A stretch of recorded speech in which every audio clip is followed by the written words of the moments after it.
I love the simplicity of the 7 sacred truths. Can we just go through each of these? Because I think it's so helpful to talk about them and also to talk a little bit about where they are in the body, how they connect. And I love the other thing in here is that you have actually yoga and meditations that are connected to this so people can follow along. Okay. The first three truths align with the first, second, and third chakra. And you don't have to know anything about where they are. I describe it in the book, and that's why it's a teaching memoir. I give examples from my life to explain what these really mean and how I applied the truths to get back into alignment. So, the first sacred truth, which aligns with our first chakra, is called divine manifestation. And divine manifestation is all about creating a foundation for all the other truths. So when we look at it from our body and our body's wisdom and our life here on earth, it has everything to do with our essential needs: love, food, water, shelter, all of those things. And when we're rooted in that, and when we create a beautiful and sacred foundation, we can then move on to the next sacred truth, which is divine rebirth, which aligns with the second chakra, which is right in the navel center. And that is all about divine rebirth. So if we don't have a foundation and we're living in scarcity, it's very difficult to believe that we can manifest and we can create different things. So divine rebirth is all about shape shifting and manifesting and recreating your life and having the groundedness and also the vision to recreate. And we rebirth ourselves throughout our lives several times. And for me, it was when I was a little girl and I used to run around outside in the summertime with my brother. And I was very agile and I was very athletic, and I used to just love to run around in the summertime, and we would just play games outside. So that's my memory. And when I'm struggling with things, I remember that little girl that used to be able to run around. And the reason why I have them do that is because even if you're thinking about it, you vibrate that, whatever it is that you are feeling and thinking.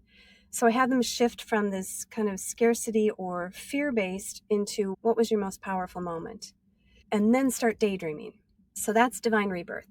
But you need to have divine will then along with it, because this is your fire. It's your divine will versus your ego. So when you can surrender into the ego and release all of those small thoughts, divine will comes forward and helps you actually create the life that you're wanting and feel expansive and feel really grateful for what you're manifesting and what you're experiencing. So when you think about it, think, okay, whatever is getting in my way, I'm going to surrender that, and I'm going to awaken myself to all of my potential.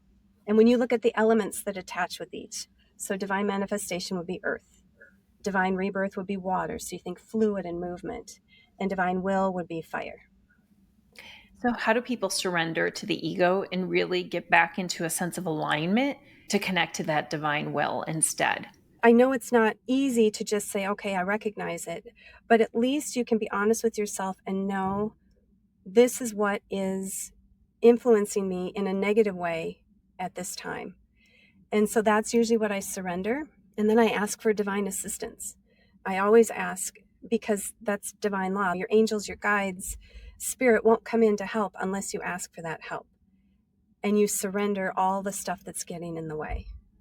So that's usually how I move forward with divine will. And then allowing the beautiful things to come forward without trying to control how they come forward.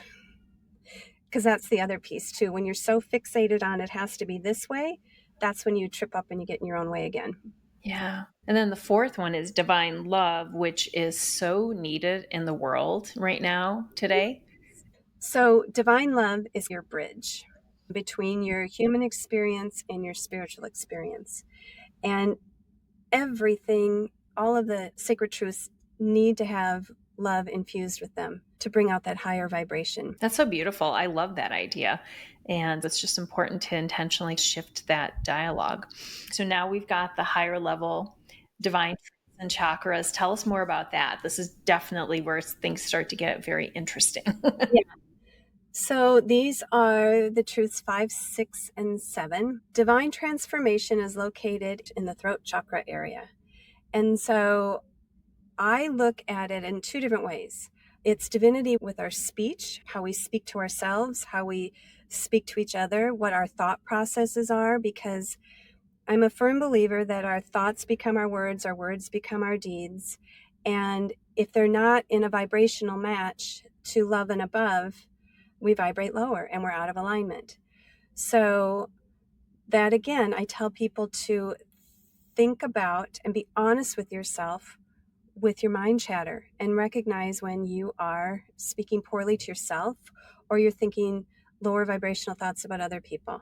Notice when it happens and make those adjustments. The other part of it is divine transformation through our breath. And this is a beautiful thing that I get to witness too, is divine light moves into the body through our breath. And what it looks like, because I'm from Minnesota, I see snow all the time. When snow like blows off the roof and it catches the sunlight, there's a spectrum of light in every single snowflake. That's what breath looks like. It's millions and millions of these little particles of light that move through us.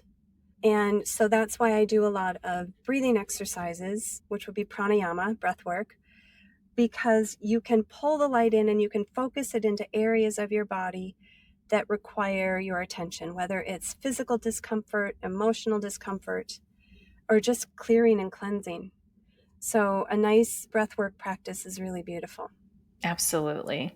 Thank you. So tell me about the 6 and the 7 divine truths, because I love where you talk in the book about just the connection to our spirit and that we are co-creating at all times with God. So divine wisdom is located in the space between our eyebrows, the third eye, and that is all about our spiritual sight. And what I love about this truth is that it teaches us that we are not separate from each other, that everything that we are and our vibration is connected with everybody on the planet and every living thing on the planet.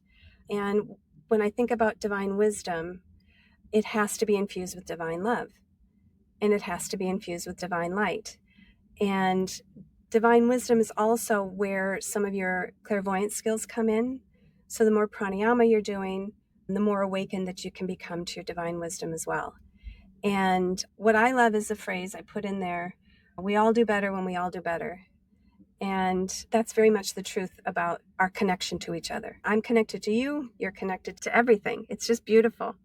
And then when we move into divine light, not only are we all connected to each other, but we are all connected to Source, Spirit, God.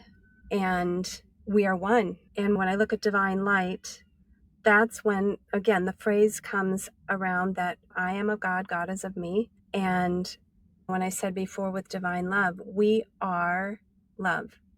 And that's what divine light teaches us. We are love, again, not as an emotion or as an action, but as the essence of who we are.